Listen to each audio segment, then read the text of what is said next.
Donc, l'auberge rouge, vous voyez, c'est tout petit. Ah, ça c'est pas Notre-Dame de Paris, là on va. C'est une nouvelle.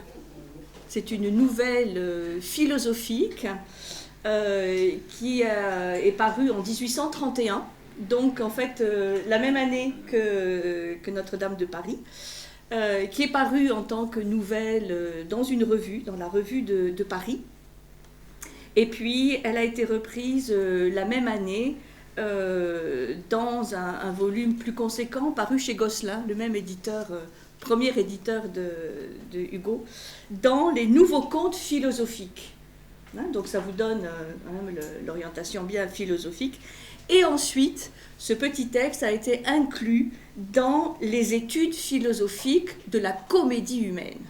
C'est-à-dire dans cette comédie humaine qui est une sorte d'immense cathédrale hein, qui décrit les différentes classes sociales. Enfin, Balzac l'avait vraiment écrite pour éduquer à destination des générations suivantes, hein, pour leur donner une description à un moment donné de la société française. Et donc dans cette comédie humaine, vous avez de tout. Vous avez des nouvelles, des romans, des pièces de théâtre, enfin, de tout. Et il y a une partie qui s'appelle études philosophiques. Et dans cette partie études philosophiques, il y a l'auberge rouge. Et il y a le très très très joli ouvrage qu'on avait étudié, je crois il y a 2 ou 3 ans, La peau de chagrin. Vous vous rappelez hein, voilà, Peau de chagrin, qui était un roman philosophique aussi, alors là plus conséquent que l'auberge rouge, mais ils font partie de ces études philosophiques. Et c'est le philosophe Alain qui était très amoureux de cette nouvelle, et il expliquait que en fait cette auberge rouge ne relève qu'en apparence du genre policier, parce que bon, une fois n'est pas coutume, mais là on est quand même face presque à un thriller, presque. Donc n'est qu'en apparence du genre policier, avec assassinat, fausses pistes, erreurs judiciaires et criminels à la fin démasqués. À la fin, on verra que c'est pas tout à fait ça. Et donc il écrit, en réalité, l'œuvre est bien philosophique, comme l'a voulu Balzac dès sa rédaction en 1831, et bien à sa place, là où il l'a mise dans la comédie humaine. Voilà, c'est pour appuyer le côté philosophique. Et c'est vrai que même si voilà, ça se lit vraiment très très facilement, je ne sais pas si vous l'avez lu. Personne ne l'a lu ? Non. Ah, Xavier, bien sûr. Vous l'avez lu ? Ah, donc vous connaissez la fin. Vous connaissez la fin et le début. Et parce que, si vous voulez, c'est la publication de cette auberge rouge, en même temps que La peau de chagrin, a donné vraiment un coup à booster, comment dire, à propulser Balzac vraiment comme un véritable auteur, un véritable écrivain. Et donc, il est devenu particulièrement célèbre à partir de ce moment-là. Et comme toujours, la célébrité a double visage. Il y en a de plus en plus qui ont commencé à être jaloux. Et surtout, on l'a beaucoup raillé sur le fait qu'il ait rajouté sa petite particule « de », hein, alors qu'il avait édité des romans, notamment Les Chouans, en signant Honoré Balzac. Bon. Et puis après, tout d'un coup, quand il y a eu des récits philosophiques, justement, comme La peau de chagrin ou L'auberge rouge, tout d'un coup, il y avait le Honoré de Balzac, et donc il s'est fait beaucoup railler à cause de ça. Et donc, évidemment, dans les critiques, certains ont dit, bon, l'auberge rouge, franchement, c'est un fait divers, ça n'a rien de philosophique. Et il a fallu donc un certain nombre de défenseurs, au premier rang desquels Alain, qui a dit, si, ça a tout à fait sa place. Et c'est ce que je pense aussi, c'est pour ça que je l'avais choisi. C'est une technique d'écriture aussi assez innovante, puisqu'il y a plusieurs récits emboîtés les uns dans les autres, il y a des choses en parallèle, et puis c'est un peu comme un récit gigogne. Donc on a un début de récit, et puis, on se rend compte qu'il y a un deuxième récit, une deuxième histoire dans l'histoire, et puis il y en a encore une troisième, et donc ça maintient quand même le suspense. Hein.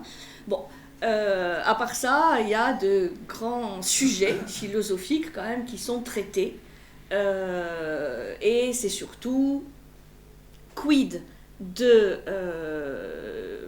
du sentiment de culpabilité, hein, la notion de mauvaise conscience, hein, de remords, toute l'importance de la pensée par rapport à l'acte. Bon. Et puis, un certain nombre de sujets aussi qui sont abordés, qui intéressaient beaucoup Balzac, c'était un peu la mode à l'époque, ce qu'on pourrait appeler aujourd'hui les états modifiés de conscience. Donc il s'est beaucoup intéressé aux rêves, mais aussi aux maladies mentales, à tout ce qu'on peut expérimenter, pas dans un état ordinaire de conscience, mais dans un état modifié. Il s'intéressait beaucoup à cela, parce qu'il y a un côté aussi mystique, hein, chez Balzac. Et donc, il a formalisé un siècle avant Freud, en fait, un peu cette notion d'inconscient. Que fait-on lorsqu'on est mu par un certain inconscient ? Et est-ce qu'on est responsable de ce que l'on fait inconscient ? Enfin, ça fait partie des questions. On va se poser pas mal de questions et il n'y aura peut-être pas trop de réponses. Vous avez l'habitude. Alors, c'est pour ça que vraiment je trouve très, très séduisant. Oui, c'est quand même le but, on dit, de la philosophie, continuer à se poser des questions, même si on n'a pas toutes les réponses. Alors, petit résumé, là, cette fois, hein, que c'est quand même assez court, je vais pouvoir vous faire un résumé. Donc, un jour, un banquier de Paris, qui avait des relations commerciales très étendues avec l'Allemagne, organise une fête, une petite fête chez lui, pour un de ses amis allemands, qui est un riche négociant du nom de Hermann. Pour Balzac, à peu près tous les Allemands s'appellent Hermann, donc bon, Hermann. Et à la fin de la soirée, donc vous imaginez, bien bon repas, bien arrosé. Hein. À la fin de la soirée, il y a la fille du banquier qui demande à monsieur Hermann, qui est allemand donc, de raconter une histoire à bien faire peur. Puisque, a priori, les histoires allemandes font peur. Donc, Hermann accepte et il va raconter une histoire qu'il a lui-même vécue. Donc, ce n'est pas une histoire inventée. Il va raconter une histoire qu'il a vécue, mais que le narrateur, puisque nous avons un narrateur dont on ne connaît pas le nom, il y a un narrateur qui nous raconte tout ça, il nous retransmet cette histoire un peu réécrite, comme il dit, pour éviter les digressions, parce qu'il y a toujours des digressions dans une histoire, et aussi les petites fautes de français que ce monsieur Hermann aurait pu faire. Donc l'histoire que raconte ce monsieur Hermann se passe en Allemagne, patrie du romantisme, du fantastique aussi, puisque c'est aussi des aspects qu'on va trouver dans la nouvelle, le côté romantique, le côté fantastique. Ça se passe en Allemagne en 1799. 1799, donc au moment des guerres napoléoniennes, dans une petite ville qui se trouve, une petite ville charmante, au bord du Rhin. Et cette petite ville, elle s'appelle Andernach, près du Rhin. Et que se passe-t-il dans cette petite ville ? Il y a 2 chirurgiens militaires français, 2 très jeunes chirurgiens militaires français, originaires de Beauvais, tous les deux, qui passent la nuit dans cette fameuse auberge d'Anternard, en attendant le lendemain de rencontrer le chef militaire, sous lesquels ils vont servir. Donc ces deux chirurgiens, donc très jeunes militaires, l'un s'appelle Prosper Magnan, Prosper Magnan, et l'autre, Hermann ne se rappelle plus très bien comment il s'appelait, peu importe, il va l'appeler Wilhelm. Ils sont tous les deux donc très jeunes, 20 ans tout au plus, issus de familles bourgeoises, donc du Nord, et surtout, ce sont de très très bons amis d'enfance. Ils se connaissent depuis l'école, depuis l'âge de 5 ans, ils se connaissent très très bien et ils s'apprécient beaucoup. Donc ils arrivent dans cette auberge, il se trouve que cette auberge, elle est pleine. Il n'y a plus de place, et donc l'atelier leur dit, mais qu'à cela ne tienne, je vous prêterai ma chambre. Nous irons dormir avec ma femme dans la cuisine, et donc vous aurez ma chambre, et donc tout va bien. Il s'installe dans la chambre de l'hôtelier, il commence à dîner. Voilà. Vous imaginez cette auberge au bord du Rhin, il fait nuit, c'est assez enfumé, les discussions, etc. Et puis il y a un industriel allemand qui arrive, qui est propriétaire, un riche négociant, qui a une manufacture d'épingles. Ça ne s'invente pas, mais il prospère grâce aux épingles, et il arrive en bateau, accompagné de deux bateliers, puisqu'on est au bord du Rhin, et cet industriel arrive dans l'auberge avec une valise, et ses bateliers, et les bateliers, comme d'habitude, iront dormir sur le bateau. Et l'hôtelier propose à cet industriel de partager la même chambre que les deux Français, puisque l'auberge est pleine, plutôt que de l'obliger à repartir sur son bateau. Et donc il est très content, et ils font tous les trois bonbons, un bon repas, bien arrosé. Et à la fin du repas, lorsque l'auberge s'est un petit peu vidée, tout le monde est allé se coucher, l'industriel leur dit, en passant, qu'il est bien content d'être dans leur chambre, parce qu'en fait, il a une valise qui est quand même pleine d'or et de diamants. Et qu'il est quand même plus rassuré, les épingles, ça rapporte, et il est quand même plus rassuré d'être dans une chambre que sur le bateau, avec ses bateliers. Et donc, comme les deux Français réagissent pas plus que ça à cette annonce, l'industriel est vraiment rassuré, disant là, je suis vraiment bien tombé. Et donc, ils s'endorment dans la même chambre sur leurs deux oreilles. Sauf que, vous imaginez la suite. Non, même pas au petit matin. Dès qu'ils sont au lit, il y a en fait un des Français militaires, qui est celui qui s'appelle Prosper Magnan, qui en fait commence à se dire que, mon Dieu, qu'est-ce qu'il pourrait faire de chouette avec ce qu'il y a dans la valise de l'industriel. Et il ne trouve pas le sommeil, et il imagine tout ce que la mort de l'industriel aurait de fructueux pour lui. Humain, non ? Alors, je vous... Hélas, oui. Donc, je vous lis parce que c'est quand même... dans la description, c'est intéressant pour la suite. Alors, soit que son lit fût trop dur, soit que son extrême fatigue fût une cause d'insomnie, soit par une fatale disposition d'âme, Prosper Magnan resta éveillé.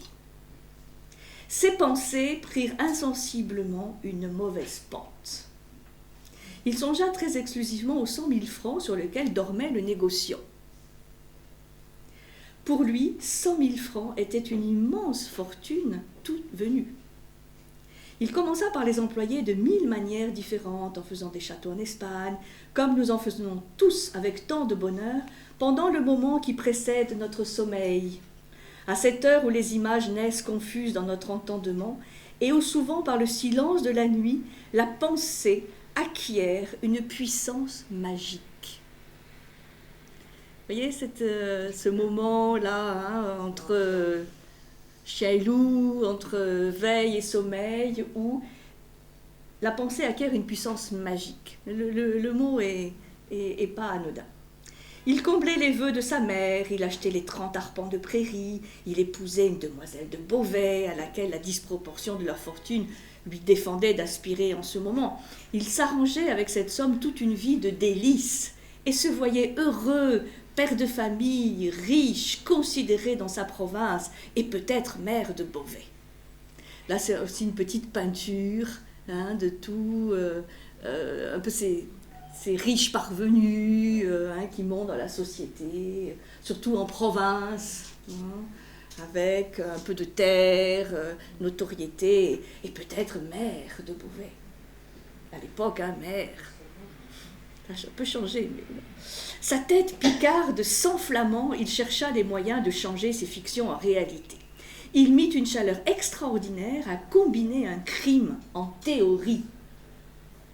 Tout en rêvant la mort du négociant, il voyait distinctement l'or et les diamants.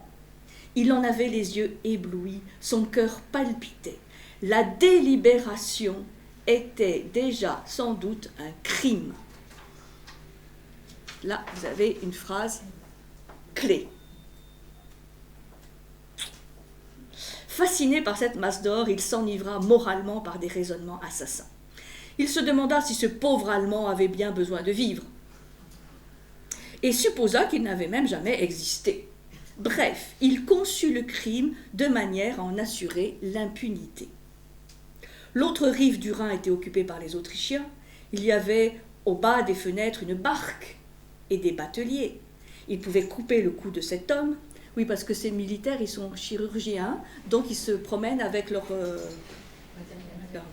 matériel chirurgical. Ils pouvaient donc couper le cou de cet homme, le jeter dans le Rhin, se sauver par la croisée avec la valise, offrir de l'or aux mariniers et passer en Autriche. Il alla jusqu'à calculer le degré d'adresse qu'il avait su acquérir en se servant de ses instruments de chirurgie afin de trancher la tête de sa victime de manière à ce qu'elle ne poussât pas un seul cri.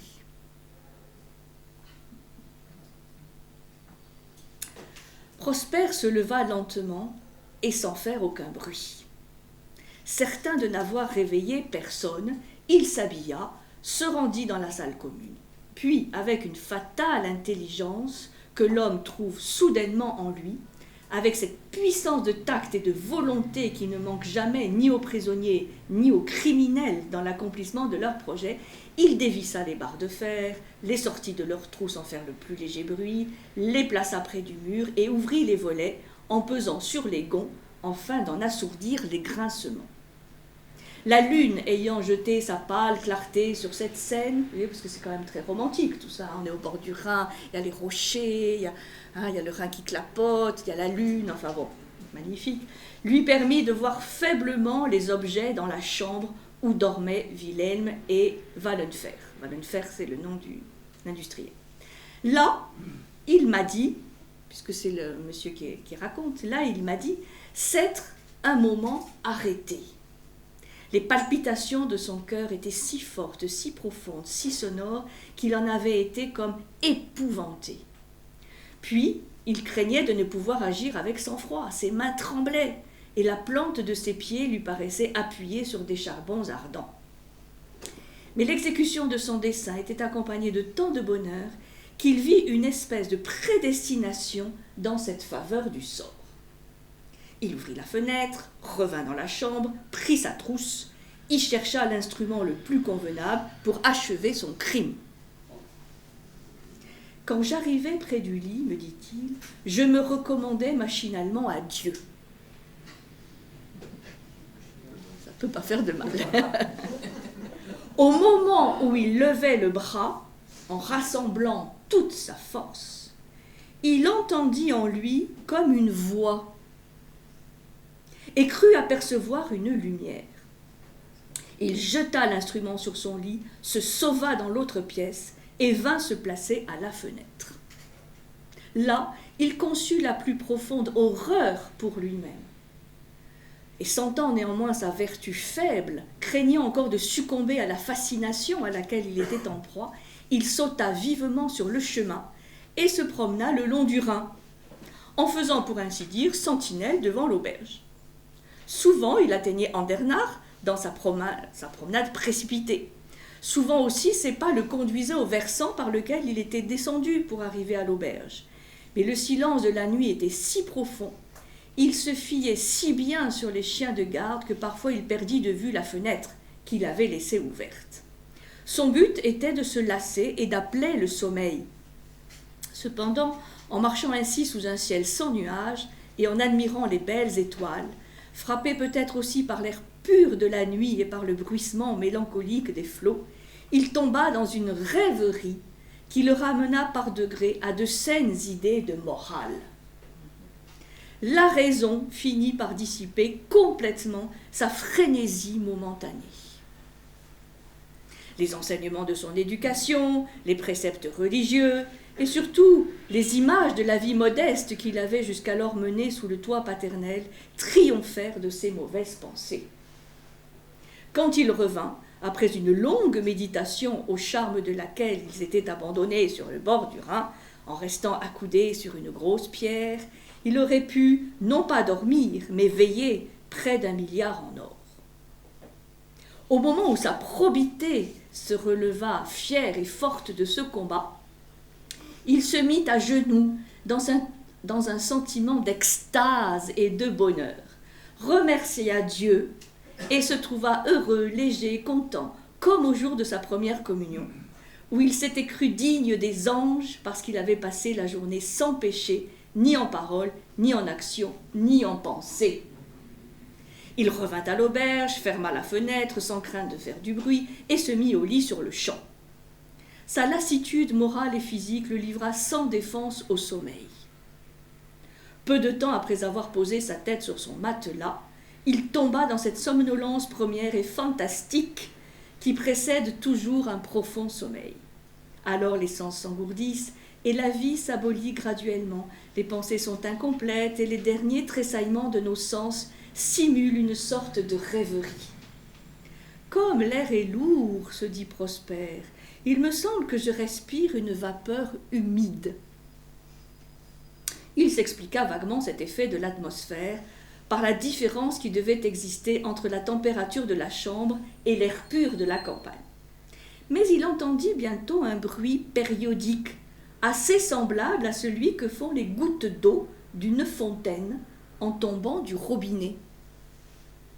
Obéissant à une terreur panique, il voulut se lever et appeler l'hôte, réveiller le négociant ou Willem, mais il se souvint alors, pour son malheur, de l'horloge de bois, et croyant reconnaître le mouvement du balancier, il s'endormit dans cette indistincte et confuse perception.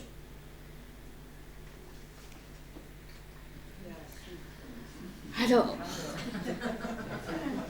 que va-t-il se passer ? Alors là, vous avez plein de choses. Vous voyez, cette description du rêve, du moment où on s'endort, cet état un peu magique, hein, les mots magique, fantastique, hein, et puis tout ce côté romantique, on y est, quoi. Hein, on y est. Je ne sais pas si je vais vous raconter la suite. Que se passe-t-il ? Bon, vous imaginez que ça ne va pas être... Hein ? Vous imaginez ? Le lendemain matin, donc cette fois on y est, le lendemain matin, Prosper Magnan fut réveillé par un grand bruit. Il lui semblait avoir entendu des cris perçants et il ressentait ce violent tressaillement de nerfs que nous subissons lorsque nous achevons au réveil une sensation pénible commencée pendant notre sommeil. Il s'accomplit en nous un fait physiologique, un sursaut, pour me servir de l'expression vulgaire, qui n'a pas encore été suffisamment observé, quoiqu'il contienne des phénomènes curieux pour la science. Et C'est vraiment intéressant. Il s'intéresse à tous ces moments entre deux, hein, où l'inconscient est encore là, mais où on va revenir à la conscience. Cette terrible angoisse, produite peut-être par une réunion trop subite de nos deux natures, presque toujours séparées pendant le sommeil, est ordinairement rapide. Mais elle persista chez le pauvre Sous-Aide, s'accrut même tout à coup, et lui causa la plus affreuse horripilation quand il aperçut une mare de sang entre son matelas et le lit de Wallenfer. L'auberge rouge. La tête du pauvre Allemand gisait à terre. Le corps était resté dans le lit. Tout le sang avait jailli par le cou. En voyant les yeux encore ouverts et fixes, en voyant le sang qui avait taché ses draps et même ses mains, en reconnaissant son instrument de chirurgie sur le lit, Prosper Magnan s'évanouit et tomba dans le sang de Wallenfer. C'était déjà, m'a-t-il dit, une punition de mes pensées. Quand il reprit connaissance, il se trouva dans la salle commune. Il était assis sur une chaise, environné de soldats français, et devant une foule attentive et curieuse. Il regarda stupidement un officier républicain occupé à recueillir les dépositions de quelques témoins et à rédiger sans doute un procès verbal.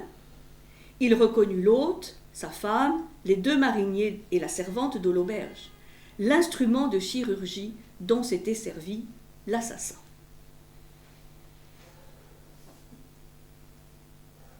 Bon, là je vous ai lu un peu longuement, hein, mais voilà, pour vous voyez un petit peu la...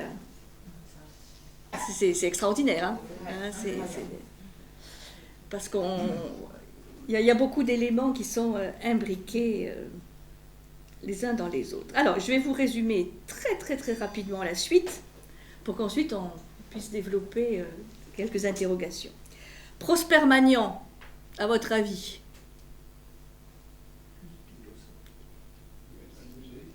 Il va être accusé. Il va être accusé. Donc, il est arrêté. Il est condamné à mort parce que sa hiérarchie a envie d'en finir quand même assez vite. Hein, on est en guerre, donc bon. Ensuite, un Français accusé de tuer un Allemand. Bon, pas évident. Et il va être fusillé dans les 2 jours qui suivent le meurtre. Et le camarade Wilhelm, quant à lui, il a disparu. Et la valise aussi.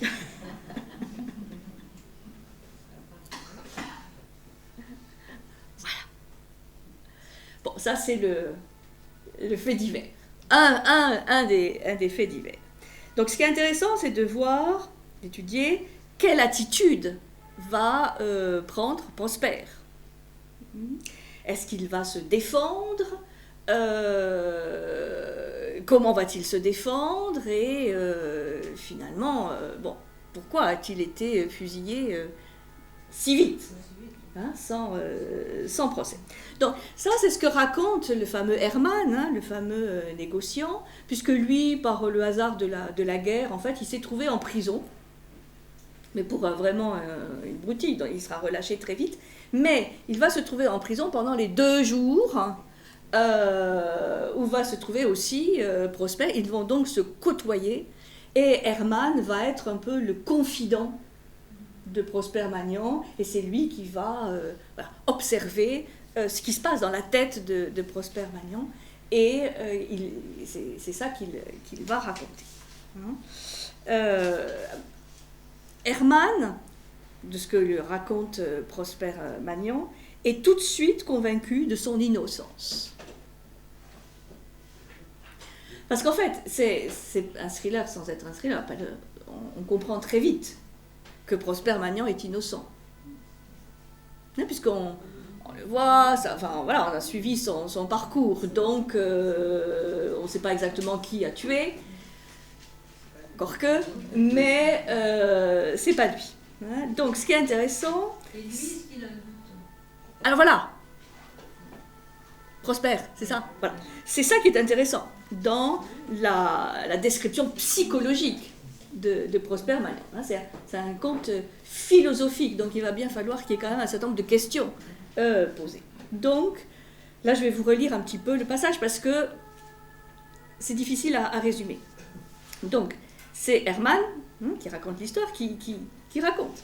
Je vis donc Prosper Magnon au moment où il entra dans la prison d'Andernach, et il m'inspira la plus profonde pitié.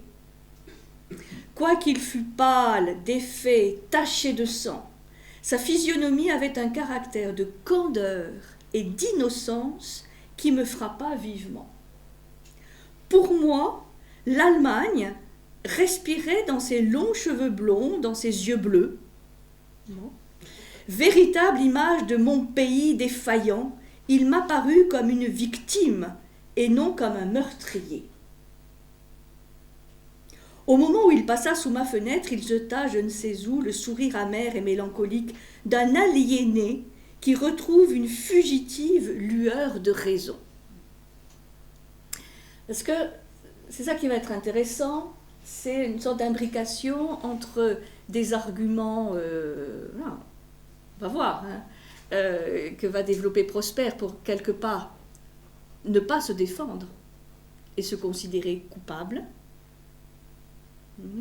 et la possibilité quand même d'une maladie, enfin, d'un aliéné qui retrouve une fugitive de sang. Donc, oui, enfin, il va y avoir d'autres mots utilisés, comme peut-être même une crise de somnambulisme, ou une maladie nerveuse, une maladie mentale, un peu de schizophrénie. Enfin, aujourd'hui, il y a plein de mots différents pour. Mais à l'époque, tout ça était, toutes ces maladies. En fait, c'est ça qui est génial, je trouve, pour son époque, c'est d'avoir déjà déblayé le terrain de ce qu'on appelle aujourd'hui les maladies psychosomatiques. C'est-à-dire la puissance de la pensée ou de la psyché sur le corps. On reviendra. Donc, pour lui, c'est évident qu'il est innocent ou un aliéné qui retrouve une fugitive lueur de l'œil. Ce sourire n'était certes pas celui d'un assassin. Quand je vis le geôlier, je le questionnai sur son nouveau prisonnier. Il n'a pas parlé depuis qu'il est dans son cachot. Il s'est assis, a mis sa tête entre ses mains et dort ou réfléchit à son affaire. À entendre les Français, il aura son compte demain matin et sera fusillé dans les 24 heures. Je demeurai le soir sous la fenêtre du prisonnier pendant le court instant qui m'était accordé pour faire une promenade dans la cour de la prison. Nous causâmes ensemble et il me raconta naïvement son aventure en répondant avec assez de justesse à mes différentes questions. Après cette première conversation, je ne doutais plus de son innocence. J'obtins la faveur de rester quelques heures près de lui. Je le vis donc à plusieurs reprises, et le pauvre enfant m'initia sans détour à toutes ses pensées. Voilà. C'est lui qui va recueillir ses pensées, et pas ceux qui vont faire un simulacre de procès. Il se croyait à la fois innocent et coupable. Se souvenant de l'horrible tentation à laquelle il avait eu la force de résister, il craignait d'avoir accompli pendant son sommeil et dans un accès peut-être de somnambulisme le crime qu'il rêvait éveillé. Il y a quand même un doute. « Mais votre compagnon, lui dis-je. »« Oh » s'écria-t-il avec feu, « Wilhelm est incapable. » 3 points de suspension. Il n'acheva même pas. À cette parole chaleureuse, pleine de jeunesse et de vertu, je lui serrai la main. À son réveil, reprit-il, il aura sans doute été épouvanté. Il aura perdu la tête. Il se sera sauvé. Je ne pense même plus à la valise. Le compagnon, c'est impossible. Enfin, voilà, c'est quelque chose qui n'arrive pas à envisager qu'il puisse être l'assassin. Non, non, il aura eu peur, il aura été épouvanté, il se sera sauvé. Sans vous éveiller, lui dis-je. Mais alors, votre défense sera facile, car la valise de Wallenfer n'aura pas été volée. Tout à coup, il fondit en larmes. « Oh oui, je suis innocent, s'écria-t-il. Je n'ai pas tué. Je me souviens de mes songes. Je jouais au bar avec mes camarades de collège. Je n'ai pas dû couper la tête de ce négociant en rêvant que je courais. » Vous voyez, il y a... Bon. Puis, malgré les lueurs d'espoir qui parfois lui rendirent un peu de calme, il se sentait toujours écrasé par un remords. Il avait bien certainement levé le bras pour trancher la tête du négociant. Il se faisait justice et ne se trouvait pas le cœur pur après avoir commis le crime dans sa pensée.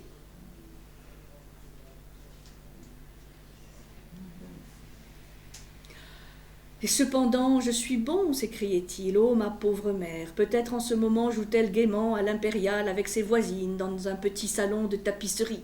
Si elle savait que j'ai seulement levé la main pour assassiner un homme, oh, elle mourrait. Et je suis en prison, accusée d'avoir commis un crime. Si je n'ai pas tué cet homme, je tuerai certainement ma mère. À ces mots, il ne pleura pas, mais animé de cette fureur courte et vive assez familière aux Picards, il s'élança vers la muraille, et si je ne l'avais retenu, il s'y serait brisé la tête. « Attendez votre jugement, lui dis-je, vous serez acquitté, vous êtes innocent. Et votre mère ?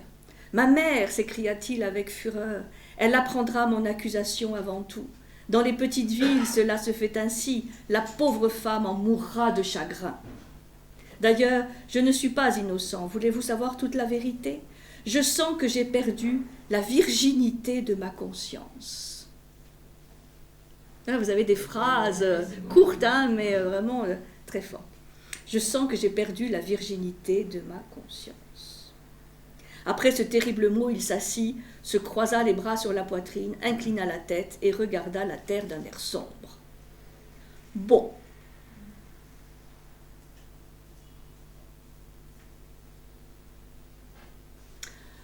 Pas tout vous lire parce que là, ça serait... Jamais un peu plus, le lendemain, jamais je n'oublierai ce regard plein de pensées, de pressentiments, de résignation et de je ne sais quelle grâce triste et mélancolique. Ce fut une espèce de testament silencieux et intelligible par lequel un ami léguait sa vie perdue à son dernier ami. La nuit avait sans doute été bien dure, bien solitaire pour lui, mais aussi peut-être la pâleur empreinte sur son visage accusait-elle un stoïcisme puisé dans une nouvelle estime de lui-même. Peut-être s'était-il purifié par un remords et croyait-il laver sa faute dans sa douleur et dans sa honte. Hein, et c'est comme ça qu'il va marcher à la mort, hein, avec quand même la tête haute et, comme ils disent, une nouvelle estime de lui-même. C'est complexe, hein. Il dit « Perdu, me dit-il, je suis perdu sans espoir. Ici, pour tout le monde, je serai donc un assassin. » Il releva la tête avec fierté. Cette injustice m'a rendu tout entier à mon innocence.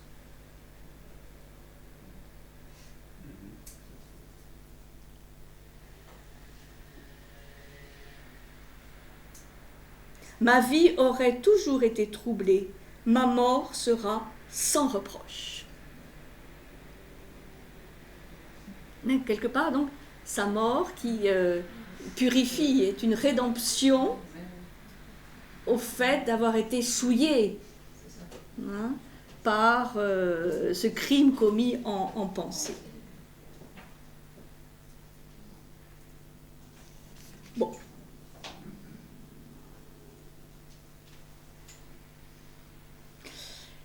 Et il lui dit, mais qu'est-ce que vous avez dit au juge? Et il dit, j'étais toujours en guerre avec mes remords. Quand je voulais parler, il y avait une petite voix. Il disait, tu as voulu commettre le crime, me criait une voix impitoyable.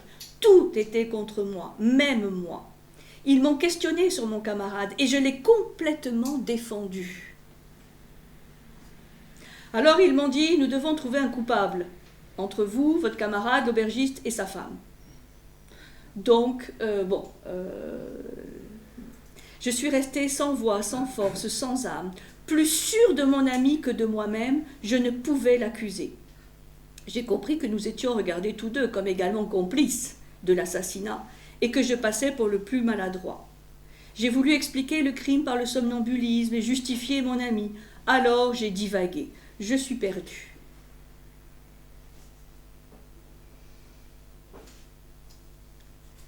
Bon.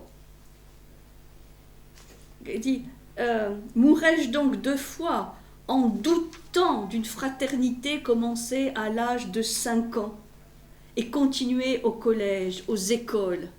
Vous voyez, il est totalement torturé par cette idée encore une fois, de penser, d'avoir des pensées négatives vis-à-vis de cet ami, de ce camarade.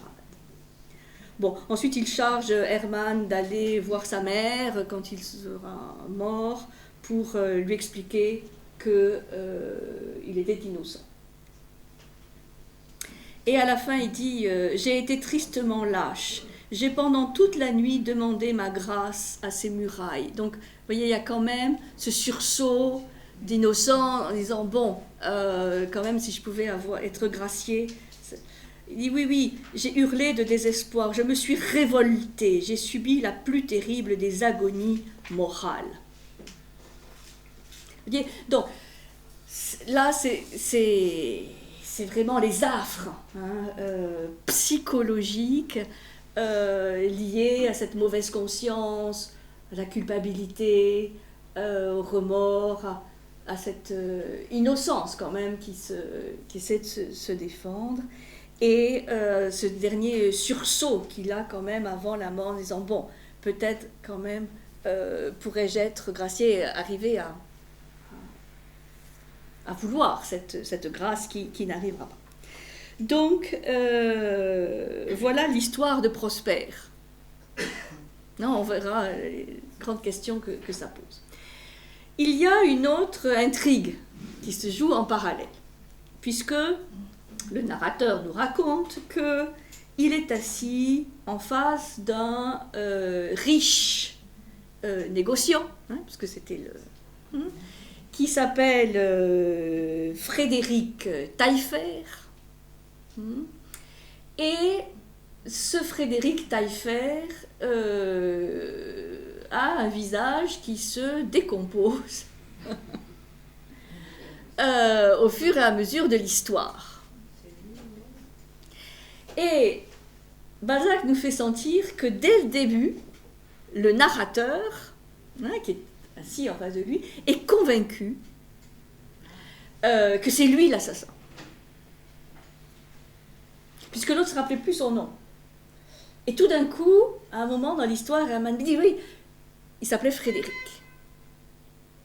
Et le narrateur, qui a une âme de justicier, dit « Monsieur, vous appelez comment ?» Frédéric Taillefer. Et à partir de où il a un Jean-Frédéric Taillefer. Et donc là, on a la deuxième histoire. Puisque ce Jean-Frédéric Taillefer, qui est devenu riche, riche négociant, cette soirée, il n'y a que des gens riches.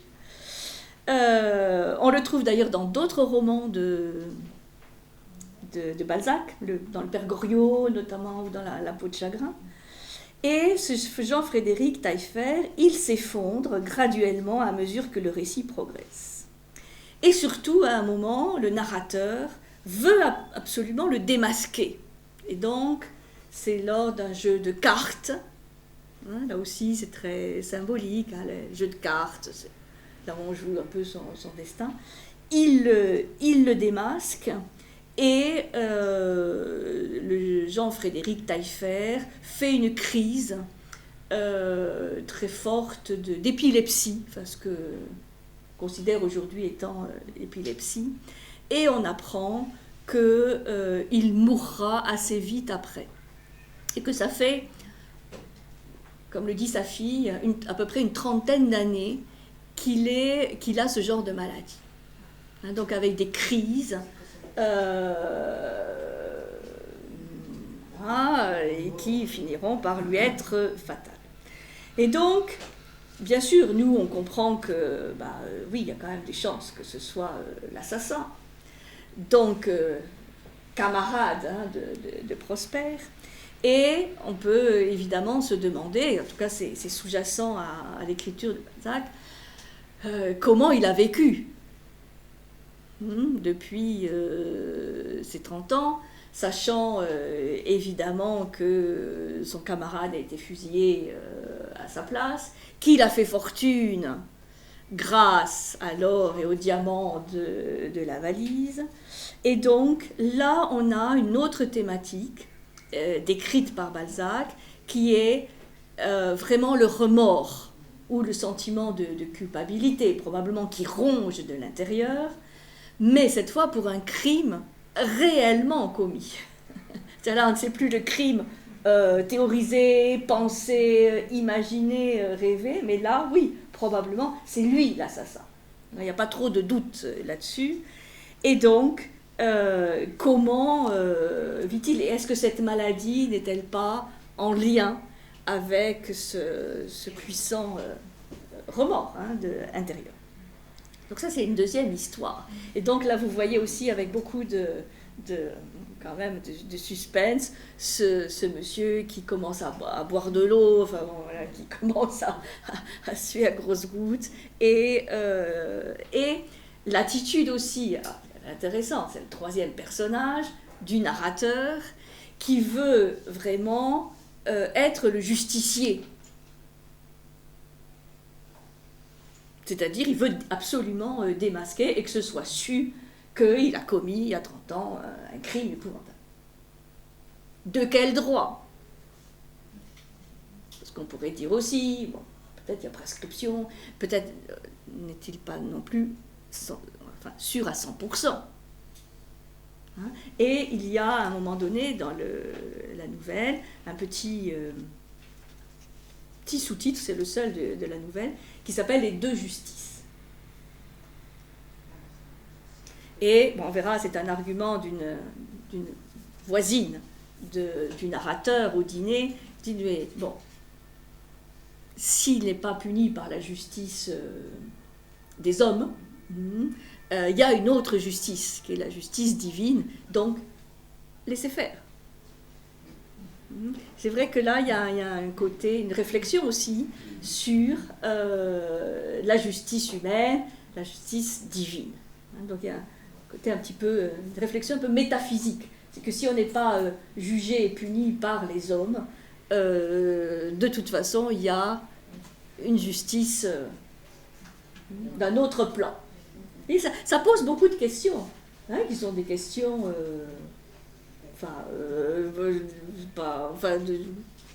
d'atemporalité. Alors, c'est pas tout. Il y a encore une histoire, une autre histoire, la troisième histoire, parce que là, donc, on a eu l'histoire de Prosper, on a l'histoire de Taillefer, du copain, mais il y a le narrateur, et c'est ça qui aussi rend la nouvelle très originale, puisque le narrateur, il n'est pas simplement un narrateur ou justicier, mais il est impliqué dans l'histoire. Alors, vous allez me dire, voilà, ça commence à être un peu tordu. Mais, bon, ce Frédéric Taillefer, il a fait donc un riche, évidemment, un riche mariage, donc, et il a une fille qui s'appelle Victorine. Et cette jeune fille, elle est très belle, elle est très riche, elle est magnifique, et que se passe-t-il? Elle est au dîner. Et le narrateur tombe fou amoureux de Victorine. Aïe! Donc, troisième cas de figure, troisième cas de conscience. Troisième cas de conscience, sachant que, quand même, la fortune de la fille est, comme dit Balzac, entachée de sang, puisque là, il ne fait plus de doute que, bon, peut-il demander la main de Victorine? Bon, après, Taillefer va mourir, donc ne se posera plus la question de demander la main, mais peut-il épouser Victorine? Et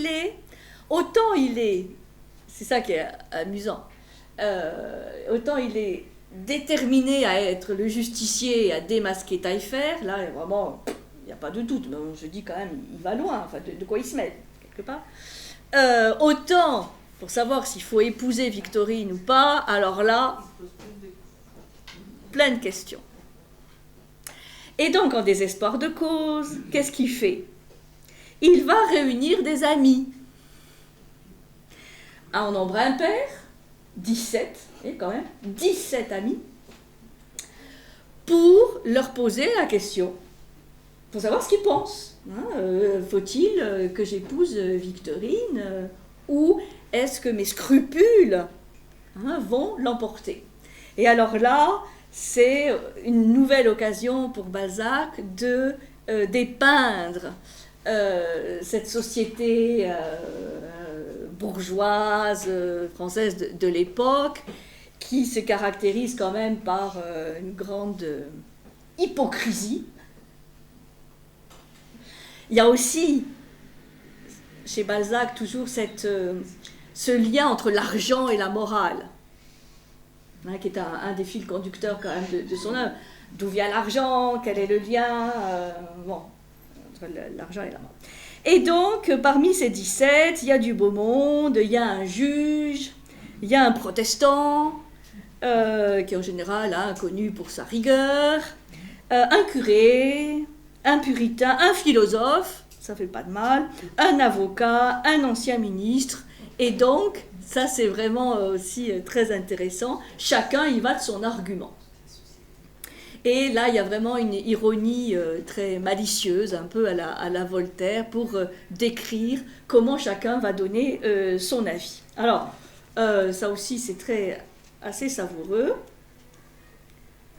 Déjà. Donc, quelques exemples. Voilà, donc il leur raconte toute son histoire. Parce qu'avant que Taillefer meure, quand même, le narrateur va le rencontrer plusieurs fois. Il y a comme une sorte de côté un peu pervers, de le regarder dans les yeux en sachant que l'autre sait qu'il sait. Enfin bon, il imagine. Bon, après, donc, voilà, il dit, voilà, conseillez-moi, mes amis, discutez longuement la question comme s'il s'agissait d'un projet de loi. L'urne et les boules du billard vont vous être apportées et vous voterez pour ou contre mon mariage dans tout le secret voulu par un scrutin. Et donc, chacun s'exprime. Alors le notaire, il se récuse. Il dit, il y a, dit-il, un contrat à faire. Donc il s'abrite derrière le côté juridique. Bon, heureusement, il n'y a pas d'avocat. Notaire. Le vin avait réduit mon ancien tuteur au silence. Donc lui, il dit rien.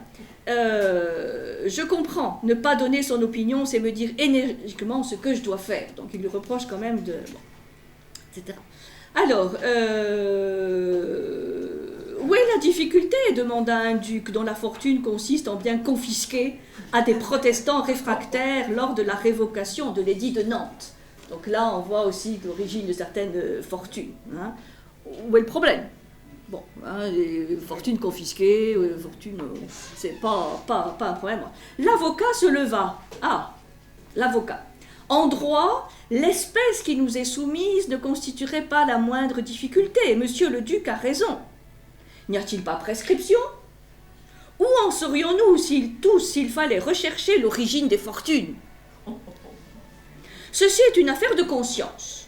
Si vous voulez absolument porter la cause devant un tribunal, allez à celui de la pénitence. C'est l'avocat. Et qui donne un bon conseil. Le curé, le bon prêtre, se leva. Dieu nous a fait fragiles, dit-il avec fermeté. Si vous aimez l'héritière du crime, épousez-la.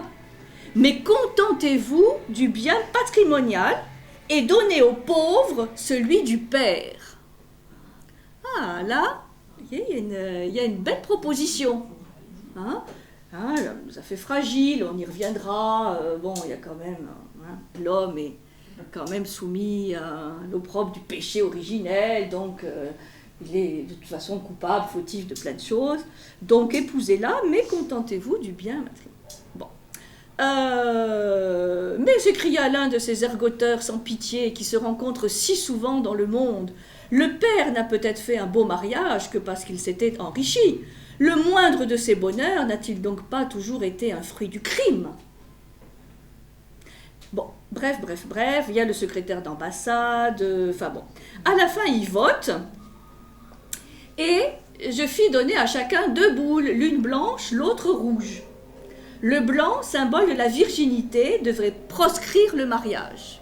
Boule blanche, non. Et la boule rouge, l'approuver. Je m'abstins de voter par délicatesse.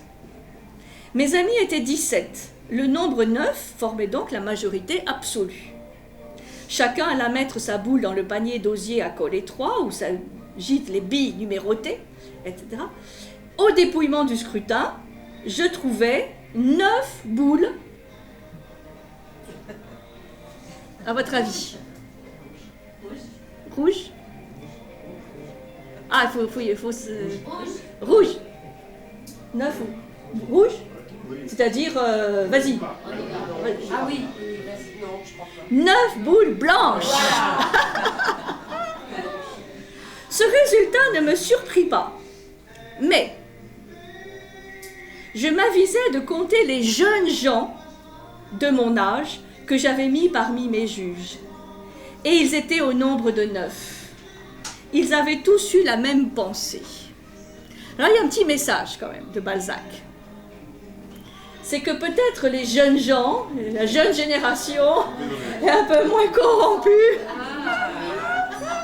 que ces jeunes, ces barons, tous ces gens installés dans la société qui ont bâti leur réputation, tout ça sur des compromissions, sur des confiscations, sur des crimes quelque part. Donc là, il y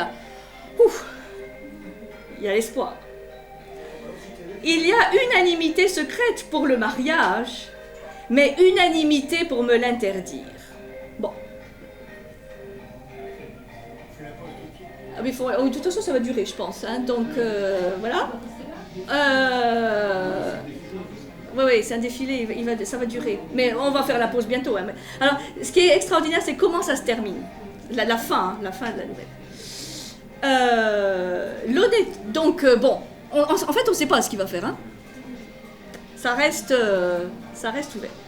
L'honnête homme, cette espèce de puritain assez semblable au père de Jenny Deans, de qui je vous ai déjà parlé, et qui jusque-là n'avait soufflé mot, haussa les épaules en me disant « Imbécile, pourquoi lui as-tu demandé s'il était de Beauvais ?» Ça finit un peu sur une pirouette. Pourquoi t'as voulu aller savoir? Quel imbécile! C'est amusant, hein? Oui, et en même temps, c'est différent. Imbécile! Pourquoi lui as-tu demandé s'il était de Beauvais? Bon, ça résout pas le problème. Alors, soit il suit le conseil de ses jeunes amis et il ne se mariera pas, soit l'histoire ne le dit pas. Ah. Alors ça c'est la suite. Il faut écrire la suite où il y a un des amis qui épouse Victorine. Là c'est encore plus pervers. Oh, quelle perversité dans la pensée. Aïe aïe aïe. Bon, Roland a quand même peut-être raison. On va faire la pause.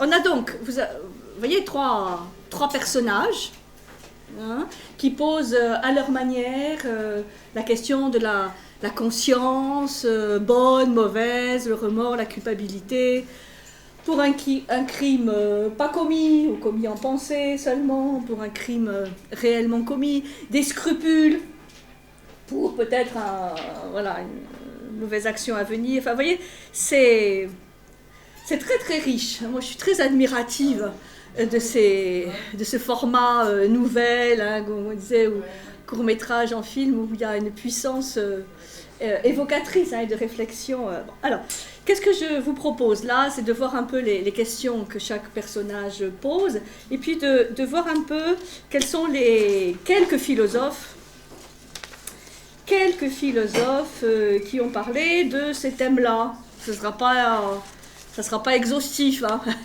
parce que sinon, là, on y est pour un moment. Alors, Prosper, le personnage de Prosper, est-ce que...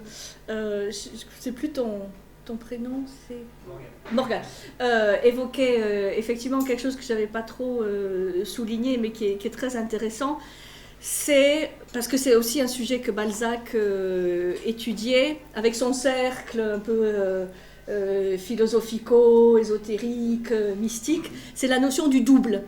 C'est-à-dire qu'on peut vraiment aussi voir Prosper et son ami, puisqu'ils sont amis d'enfance. C'est pas des jumeaux, mais quasi, hein, amis d'enfance depuis l'âge de 5 ans. Enfin, c'est comme si l'un était le double de l'autre.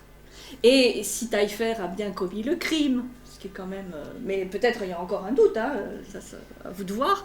Il a quand même commis le crime avec probablement le ciseau chirurgical de son ami. Donc vous voyez, il y a cette notion aussi, ça me rappelle, moi, c'est ce que j'ai pas mal étudié dans les contes de fées, où il y a... on est un petit peu tous les personnages, hein, c'est-à-dire, voilà, il y a des parcelles de chaque personnage dans le même... Donc, on peut voir aussi chez Prosper et Taillefer, voilà, un personnage et son double. Et c'est pour ça aussi, peut-être, qu'il ne l'a pas chargé, hein, comme on disait, en accusation, parce que c'est une partie de lui-même, vous voyez. Bon, ça, c'était un petit apport intéressant. Et lorsqu'il s'est servi des outils de son copain. C'est ça. C'est ça. Non. Oui, c'est ça. Oui. De l'autre, mais c'est l'autre. C'est l'autre. Mais c'est le double. Oui, c'est ça.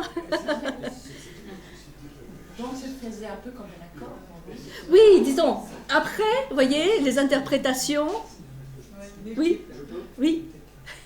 Parce qu'on ne peut pas carrément aller encore plus loin et dire qu'il y a deux doubles. C'est-à-dire que Taillefer, c'est un double personnage.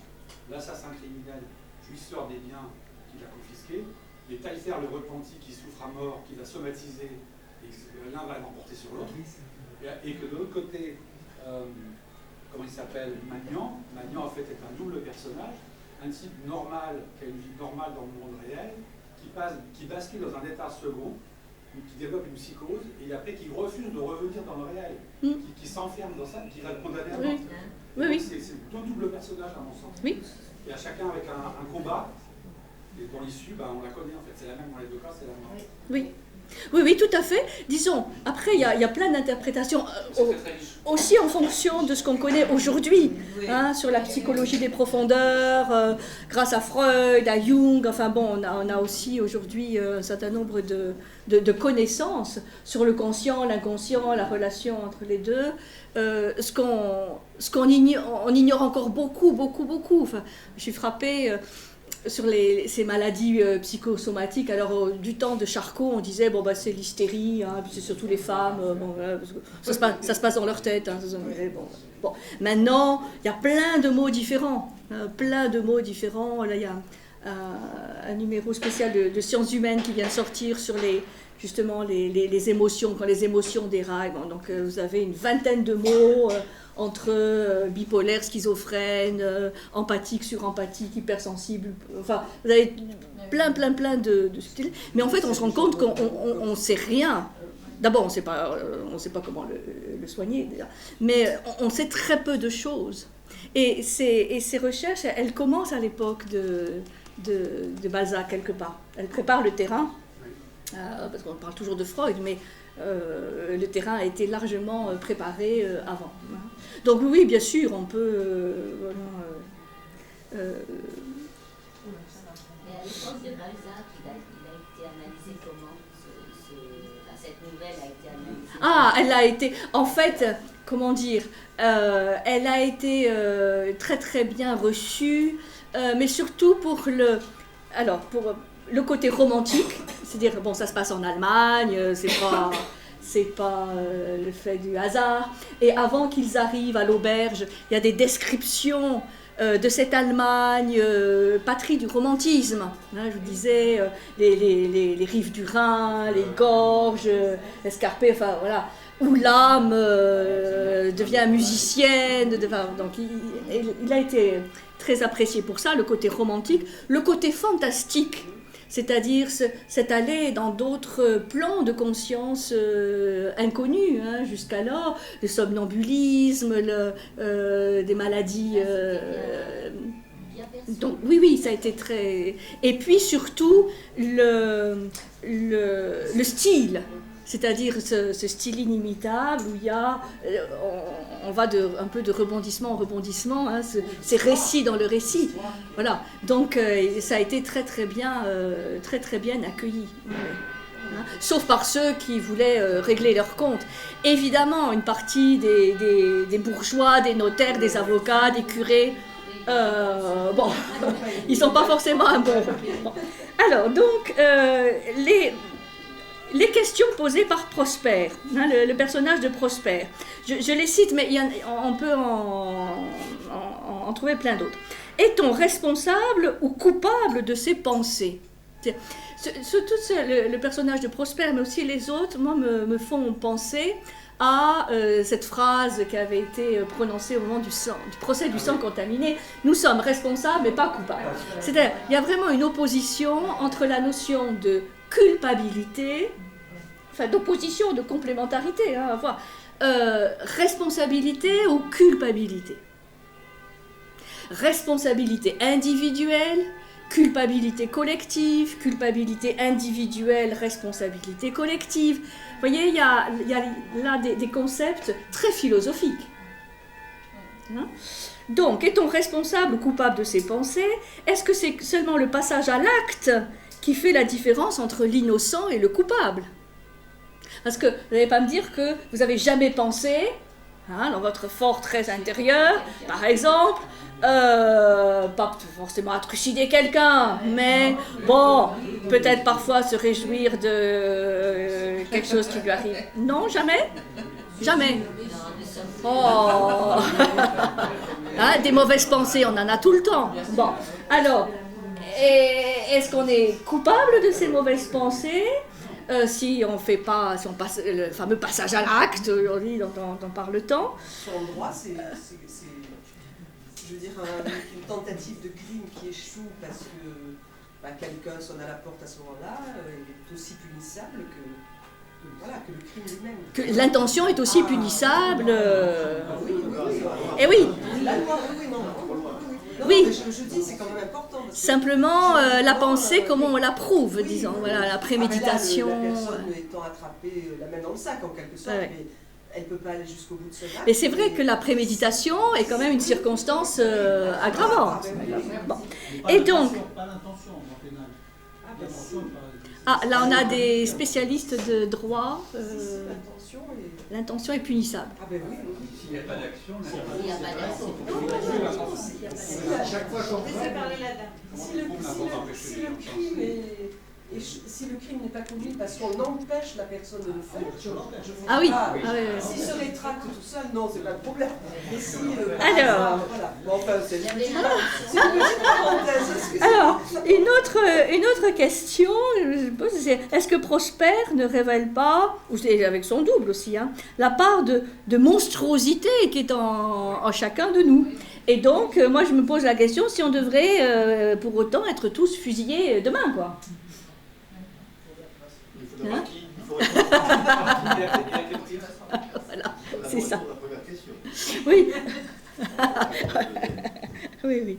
Non, mais c'est... Voilà.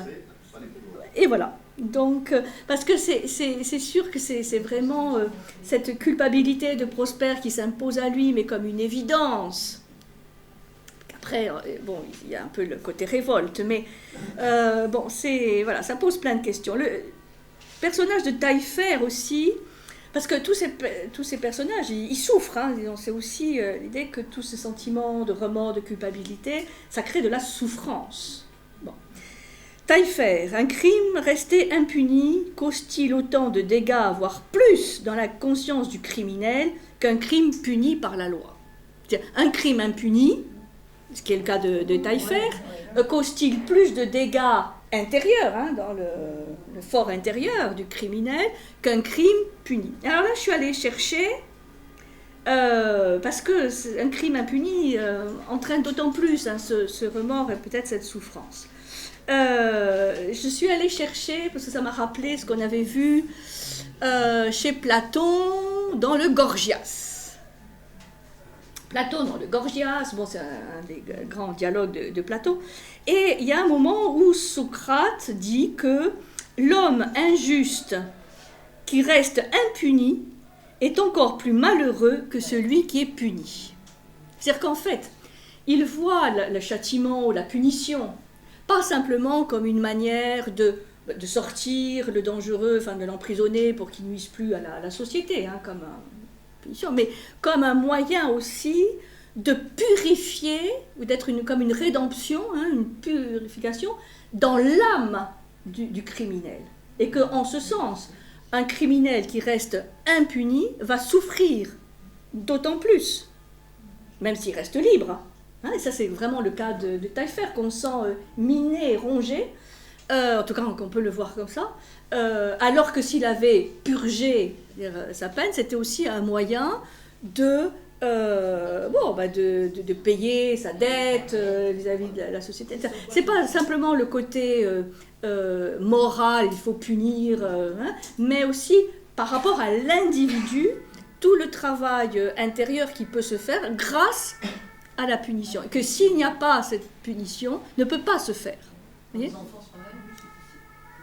voyez ? Oui. Et donc, Socrate dit que la punition, quelque part, délivre l'âme de l'injustice commise, alors que l'impunité ne fait qu'attacher à l'injustice commise. Donc peut-être à court terme, le criminel qui est impuni peut être content d'échapper, hein. Mais en fait, là, il est rattrapé pas simplement par la justice divine, mais par une sorte de justice de conscience intérieure. Hein. Donc, vous pourrez aller voir dans le Gorgias, il y a cet argument, il dit, bon, voilà, il faut, d'une part, il est mieux de subir l'injustice que de la commettre, c'est le grand argument de Socrate, mieux vaut subir l'injustice que la commettre. C'est un peu ce qu'il dit, Prosper, à un moment donné, par cette injustice, je retrouve un peu l'estime de moi. Donc mieux vaut subir que commettre, mais aussi mieux vaut un crime puni qui reste impuni. Pas simplement pour la société, hein, j'insiste, mais pour l'individu hein, lui-même. Ensuite, les questions posées par le narrateur. Là, c'est intéressant parce qu'il il agit en justicier, et il y a sa voisine, qui à un moment donné est un peu complice, et puis après, elle prend un peu ses distances, elle dit « Pourquoi ne pas laisser agir la justice humaine et la justice divine? Si nous échappons à l'une, nous n'évitons jamais l'autre. Les privilèges d'un président de cour d'assises sont-ils donc bien dignes d'envie? Vous avez presque fait l'office du bourreau. » Et c'est vrai que c'est une question. Face à un crime resté impuni, que devons-nous faire? Si on sait qui est le véritable... Est-ce que nous nous érigeons en justiciers? De quel droit? Est-ce qu'on dit rien en se faisant complice quelque part? C'est pas facile. Est-ce que ça pose le problème de la justice populaire aussi? Oui, bien sûr, oui. Je pense à l'affaire Villemain, par exemple. Balzac aurait pu être commentateur de l'affaire Villemain. Oui. Tracé en personnage. Oui. Il y a, oui, c'est intéressant parce que vous voyez toute l'épaisseur psychologique qu'on a, voilà, surtout dans ce que décrit à merveille Balzac, dans ces sociétés de province où tout se sait, où il y a la rumeur, où voilà. les fenêtres qui s'ouvrent, les rideaux qui se soulèvent, enfin bon, c'est vraiment... Oui, les corbeaux, c'est sûr.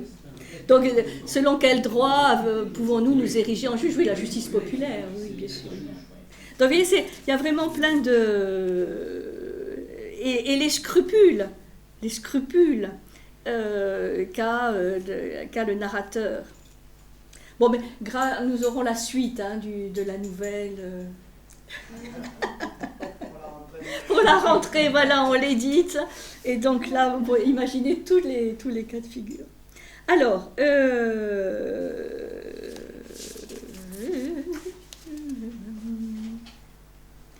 qui a parlé de ça? Plein de monde.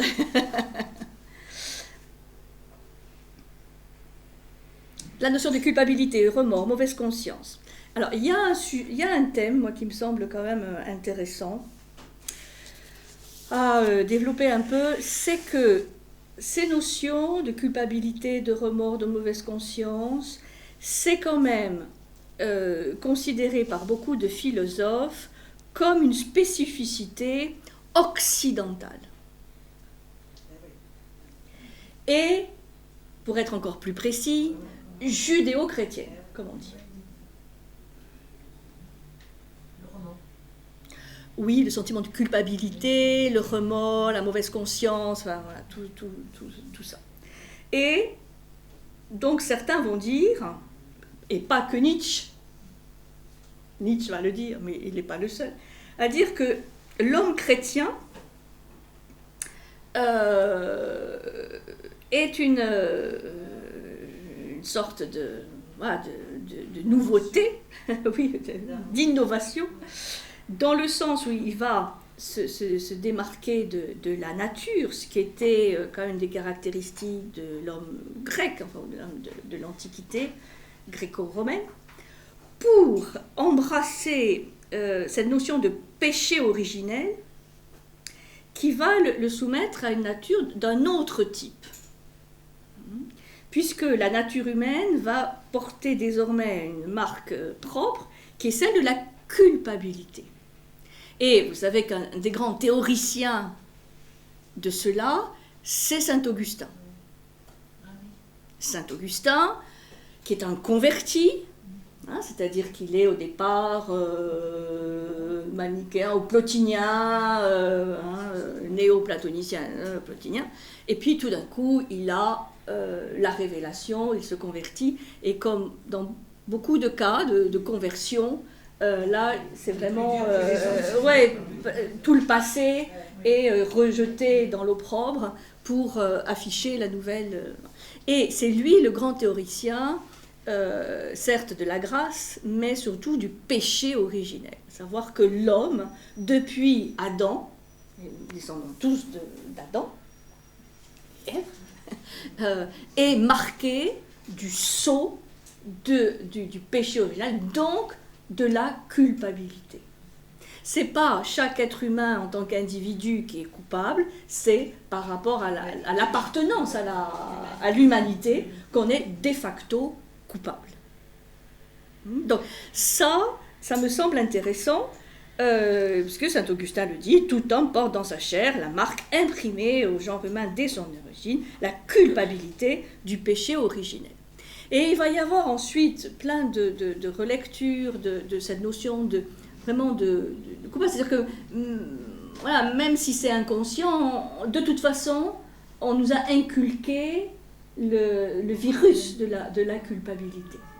Et Rousseau, c'est Rousseau quand même, qui est un être sensible, musicien et tout ça, il va reprendre un peu à son compte cette idée, mais dans une autre clé, dans une clé plus politique, en disant que le fait, par exemple, de s'approprier, de s'approprier un terrain, une propriété, etc., c'est comme disait Proudhon par la suite, c'est du vol, mais c'est surtout là où la culpabilité humaine s'exprime de manière vraiment flagrante. C'est pour ça que lui va opposer l'état de nature, où tout appartient à tout le monde, où il n'y a pas de propriété privée, à l'état de culture ou de civilisation, qui pour lui enferme les gens, rend les gens esclaves, par cette appropriation donc exagérée, et donc ce sentiment, quelque part, très inconscient, parfois, de culpabilité, qu'on a spolié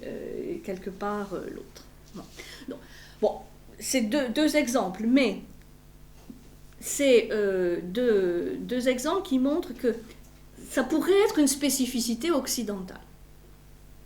Parce qu'il est vrai, comme je disais en aparté, que dans la vision antique,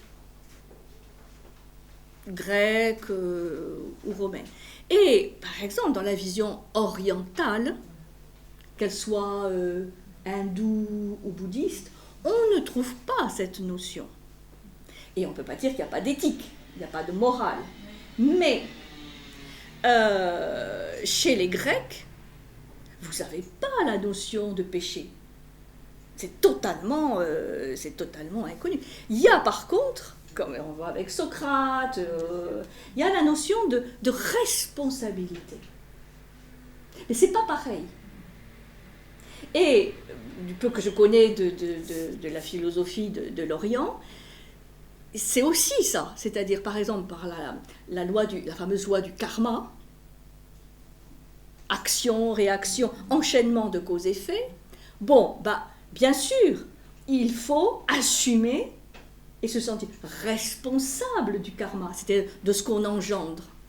Mais il n'y a pas la notion de culpabilité, de regret, de remords. C'est-à-dire, vous voyez, cette idée que, bon, il y a quelque chose qui travaille de l'intérieur, qui n'est pas véritablement assumé.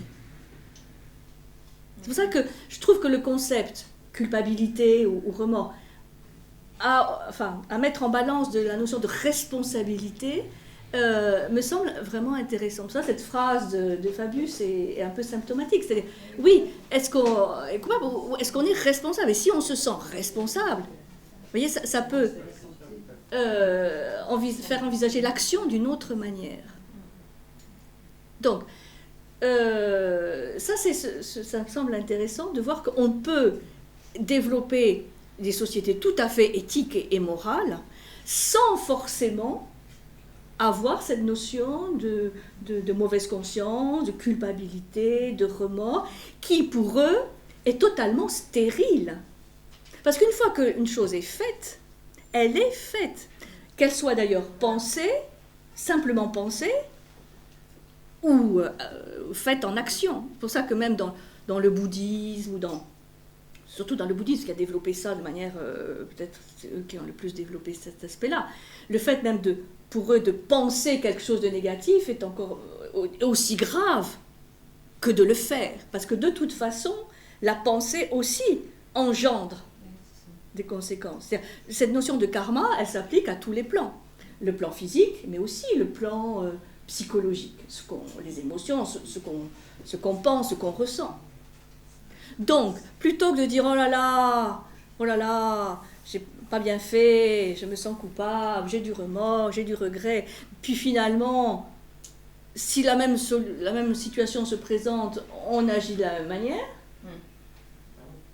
on peut se demander, mais à quoi ça sert de regretter ou d'avoir du remords si à l'intérieur rien n'a changé? Mais dans le premier, le remords a changé quand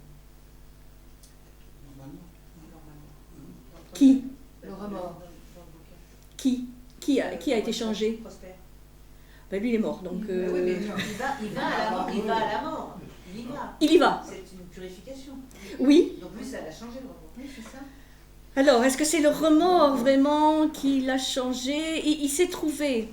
Moi, ce qui m'a frappé, c'est que... Mais bon, après...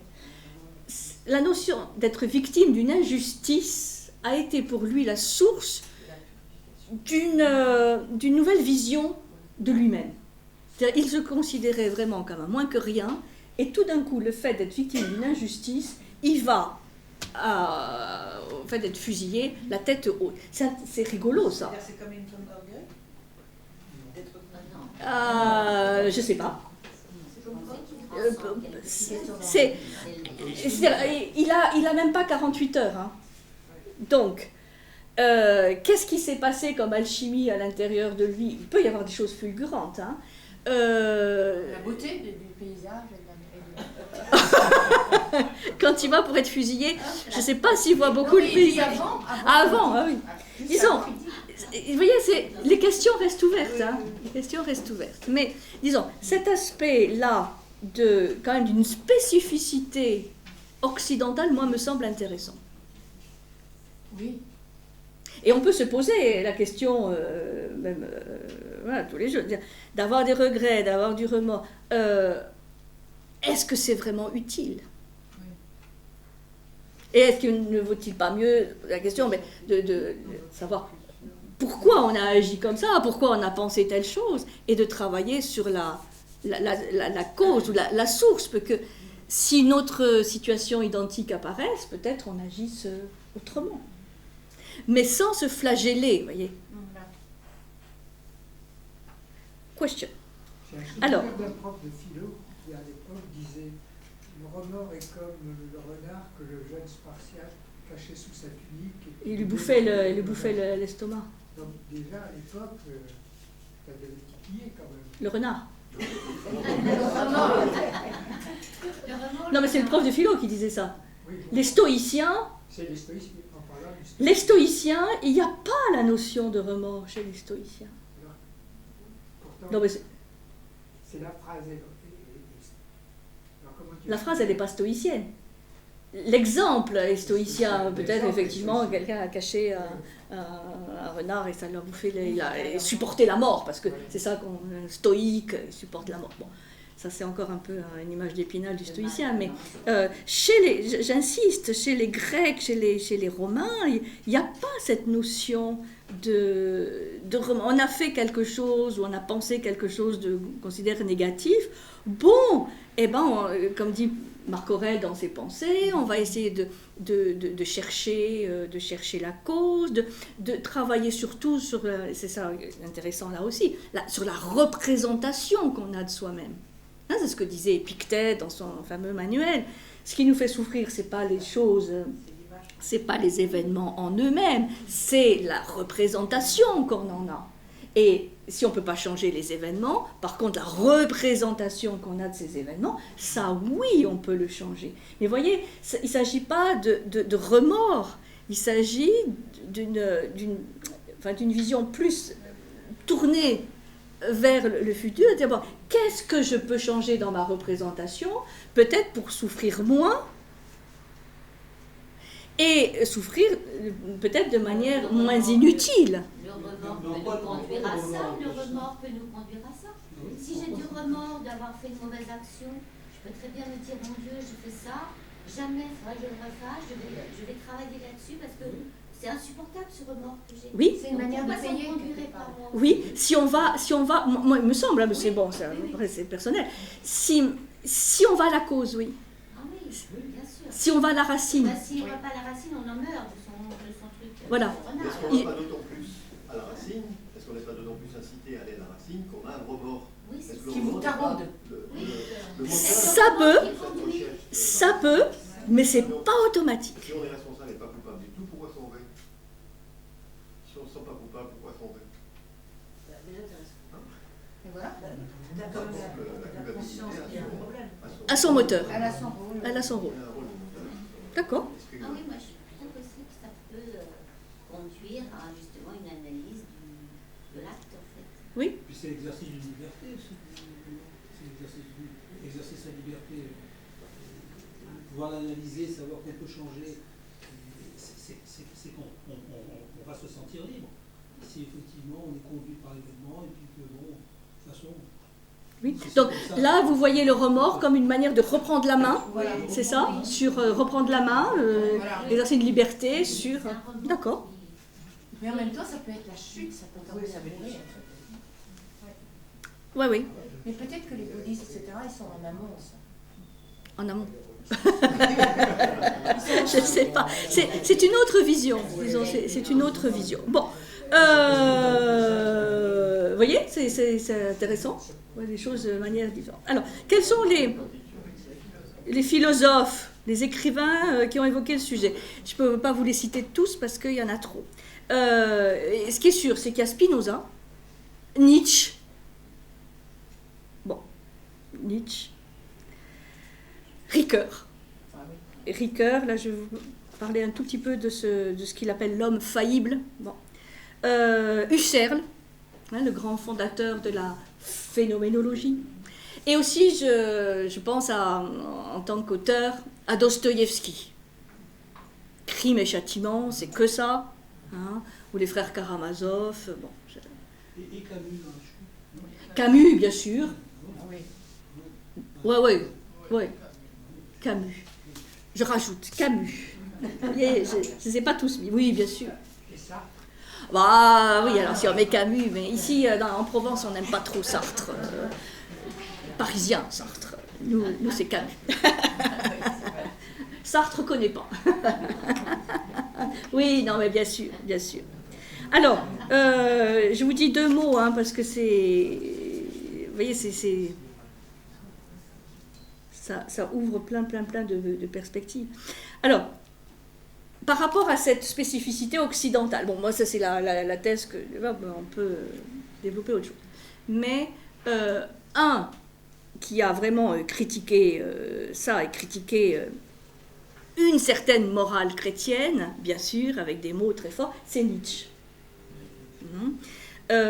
Puisque pour lui, comme il l'écrit, une des habiletés du christianisme est d'enseigner si haut la totale indignité, péccabilité, c'est-à-dire péché, hein, et abjection de l'homme en général, que mépriser son semblable en devient impossible. Ça, c'est le côté positif. C'est-à-dire que l'homme a beau pécher tant qu'il veut, il n'est pas essentiellement différent de moi. C'est moi qui suis indigne et méprisable à tous les degrés. Voilà ce que se dit le chrétien. Bon, Nietzsche, crépuscule des idoles, etc., il va, on dit la philosophie à coups de marteau, il va mettre en évidence, parce que c'est quelque chose qui les révulse, ce côté qui est pour lui synonyme d'une fin de civilisation, que de vraiment formater les gens à la culpabilité et pas au remords, mais à la culpabilité. Le chrétien ne croit pas à son abjection simplement individuelle. Ça, c'est dans Humain trop humain qu'il écrit ça. Le chrétien ne croit pas à son abjection individuelle. Il est mauvais en tant qu'être humain d'une façon générale et il se rassure quelque peu en posant « nous sommes tous du même moule ». Pour lui, ça, c'est l'empreinte du christianisme, judéo-christianisme, où tout le monde, de toute façon, par son appartenance à l'espèce humaine, est coupable. Et donc, et ça c'est un concept très très développé par Nietzsche, qu'est-ce que ça développe? Le ressentiment, ce fameux ressentiment, la mauvaise conscience, le nihilisme, c'est-à-dire qui ne sont pas des traits simplement de psychologie, mais le fondement de l'humanité dans l'homme. Fondement de l'humanité dans l'homme, le principe de l'être humain comme tel. Et c'est ça qu'il va absolument critiquer, condamner, et c'est pour ça qu'il lui dit se sentir coupable, c'est refuser la vie, et qu'il va renverser la chose en disant il faut dire oui à la vie, et il faut développer le sentiment dionysiaque de la vie, c'est-à-dire la liberté, la transgression, le côté sauvage, pour éviter de tomber dans le côté apollinien, strict et culpabilisateur. Donc, lui, il remonte à loin, hein, puisqu'il dit c'est chrétien, mais ça prend ses sources même à partir de Socrate, à partir de Platon, enfin, ils mettent tous dans le même sac, puisque Nietzsche, lui, il ne jure que par les présocratiques, c'est-à-dire tous ces sages dont on ne connaît pas grand-chose, mais qui ont laissé quelques bribes. Et en tant que philologue, bon, s'intéresse beaucoup à ces présocratiques, et pour lui, le problème, donc, vient déjà des Grecs, mais accentué, vraiment très accentué par parce que c'est le passage du mythe à la philosophie qui, pour lui, signe le déclin de la civilisation. parce que lui, il est pour une vision mythique, c'est contradictoire, paradoxale.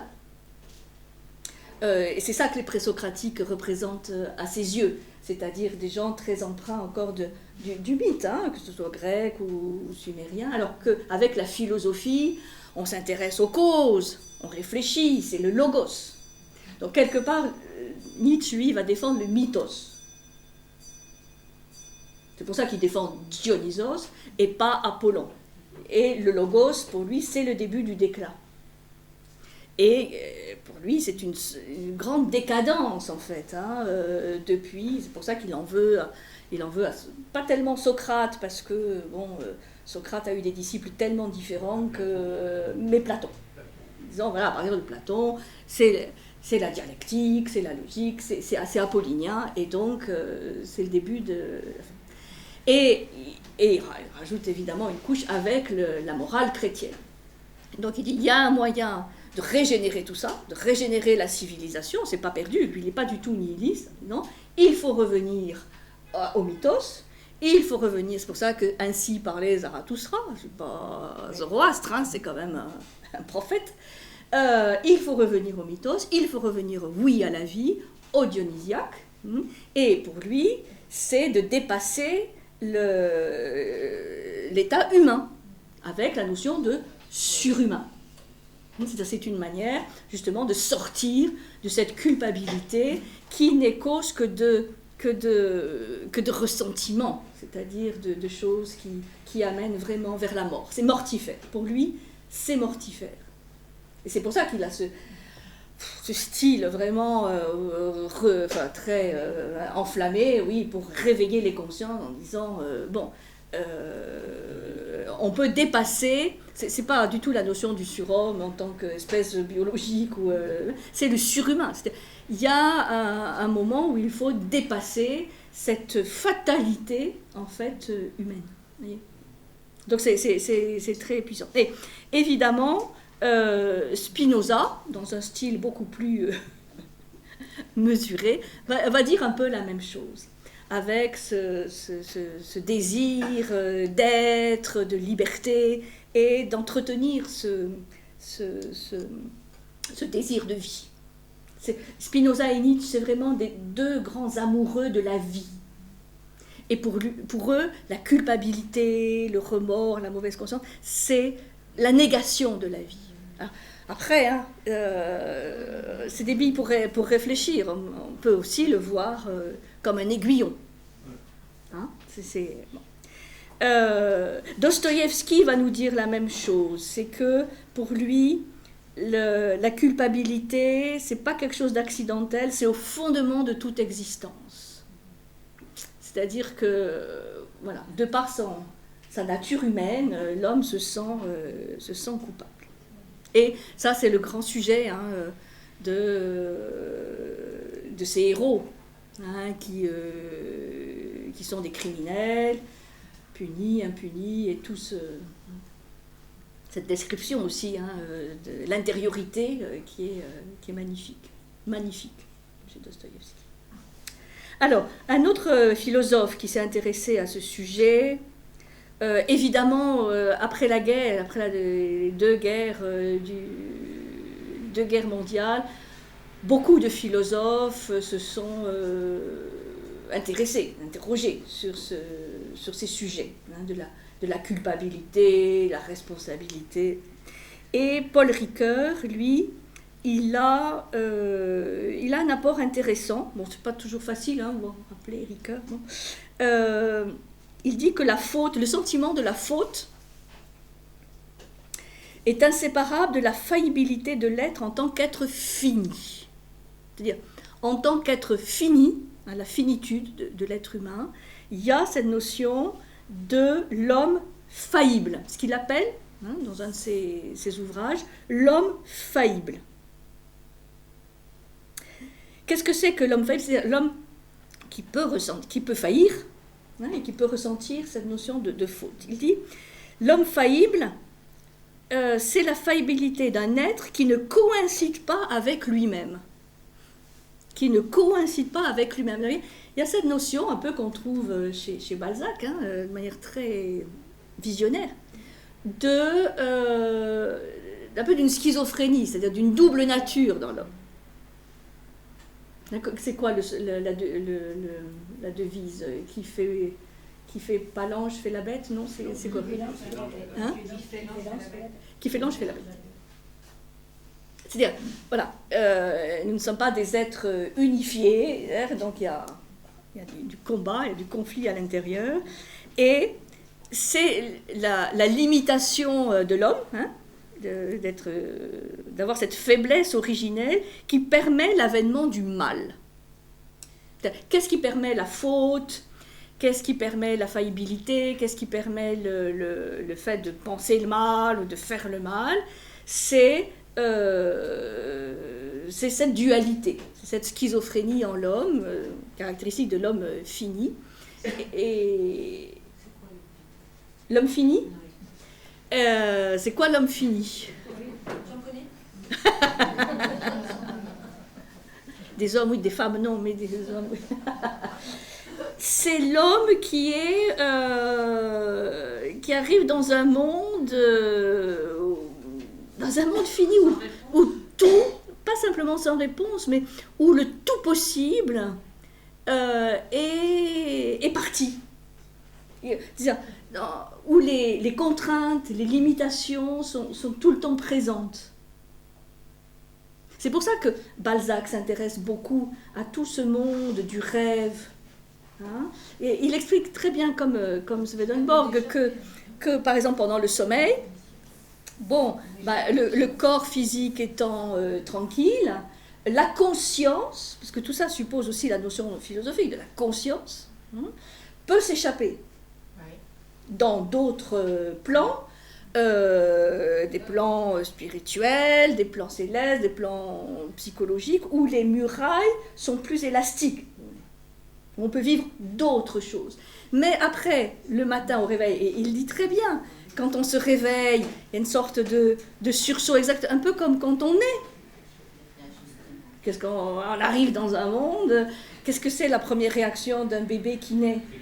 Bon, c'est pas youpi, youpi, génial, j'arrive dans un monde merveilleux. J'étais quand même bien, et là j'arrive dans un monde fini. Donc c'est ça qui veut dire Balzac, c'est-à-dire que, enfin Balzac et puis Ricoeur, c'est-à-dire s'il n'y a pas cet accès conscient à un monde de possibilités ou du tout possible, l'homme se limite. Et il peut faire le mal. C'est un autre... Alors, ça dépend, oui, c'est ce monde, c'est le monde du tout possible, c'est le monde du paradoxe, là où, oui, il situe quelque part un peu la liberté de l'homme. Hein? Donc ça c'est, bon, l'avènement du mal, c'est aussi tout ce que Arendt a étudié sur ce qu'elle a appelé, ce qui a été tellement mal compris, la banalité du mal. C'est-à-dire que la banalité du mal, c'est pas pour banaliser le mal, mais pour dire que tout être humain peut devenir un monstre.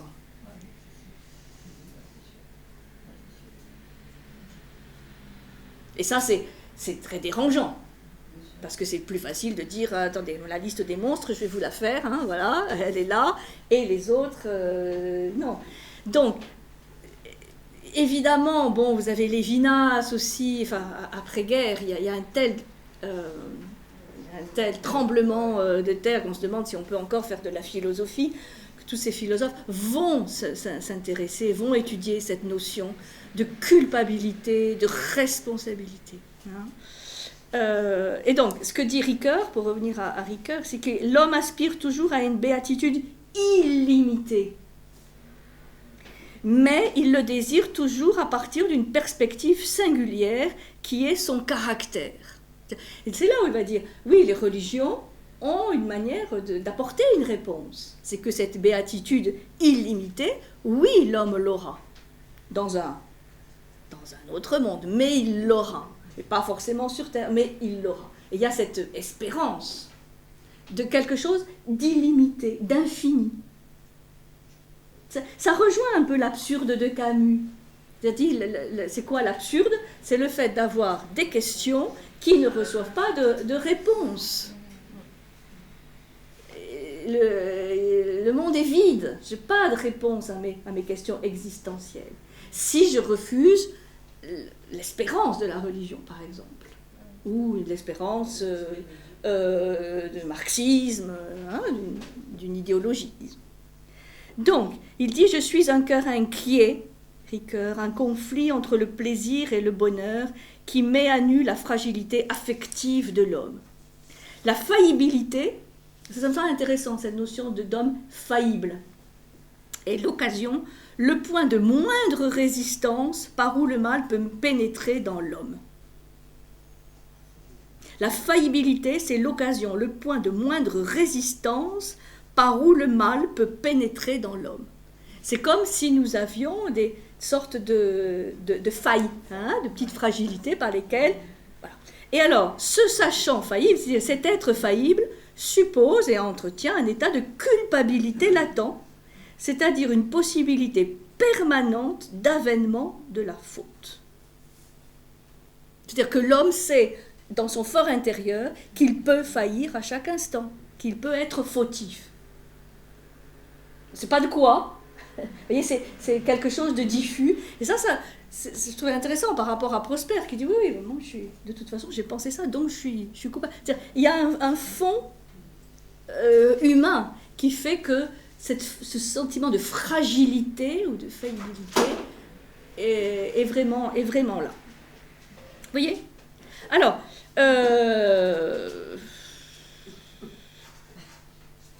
comment finir? Quelle chute? Non, ce qui me semble, par rapport c'est vrai, aux problèmes actuels, tout ça, notamment par rapport à la collapsologie et tout ça, ce qui me semble intéressant, c'est ce couple responsabilité, culpabilité. Et on peut jouer sur les deux tableaux individuels et collectifs. Et enfin, le mal-être qu'on ressent hein, aujourd'hui, qu'on voit un peu partout, me semble être un peu dans ce dilemme.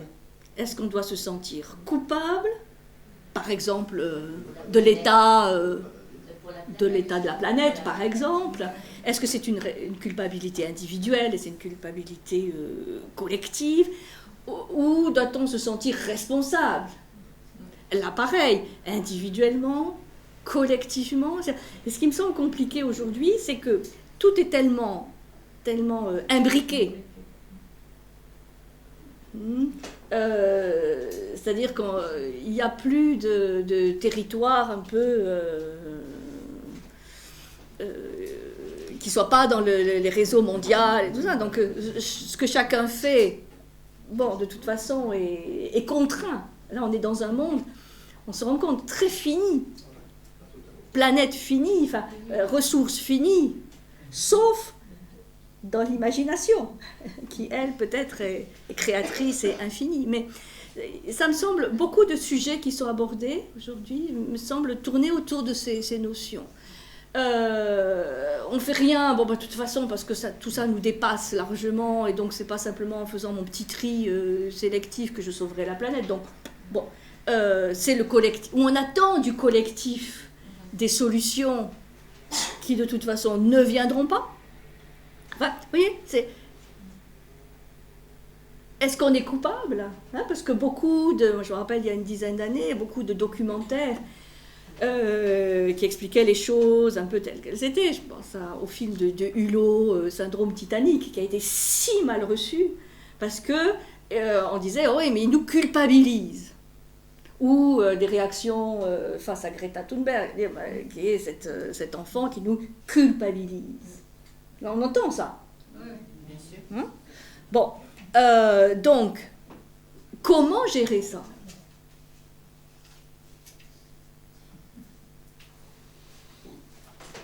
Comment gérer ce sentiment diffus que n'a peut-être pas fait et comment, peut-être par la notion de responsabilité, on peut sortir de l'impuissance ou du fait de subir.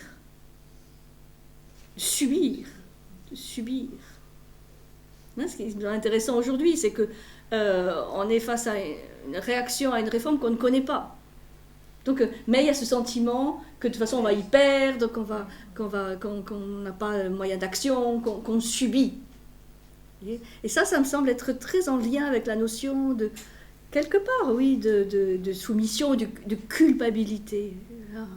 Bon, on a tellement profité, hein, après-guerre, un certain nombre de générations bien profité, donc maintenant ils laissent une planète dévastée. Enfin, vous avez tout ça dans l'inconscient aujourd'hui collapsologue. Bon, si ça s'effondre, c'est parce que voilà, on a laissé le monde s'effondrer.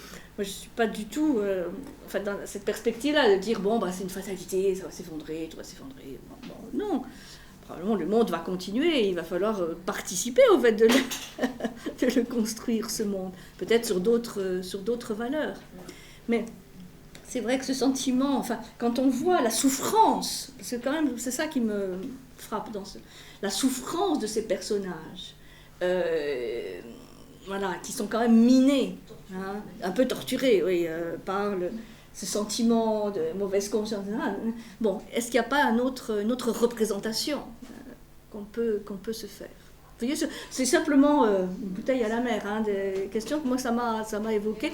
Moi je trouve ça incroyable quand si peu de pages, c'est absolument magnifique. Est-ce qu'il a fait des commentaires sur son roman? Des commentaires?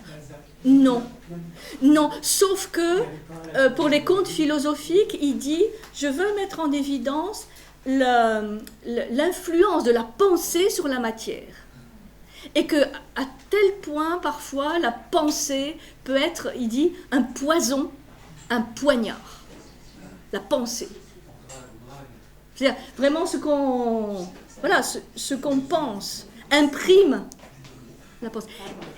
Il est très en avance sur la mise en évidence de ces phénomènes psychosomatiques. C'est-à-dire ce qu'on pense se traduit. Oui. C'est pour ça que moi je trouve que quand on dit il faut travailler sur la pensée, parce que là est la source. Moi, j'aime beaucoup la pensée stoïcienne, hein, vous savez, la pensée de Marc Aurèle, qui dit il faut agir au niveau des représentations. Et ça, c'est un travail mental.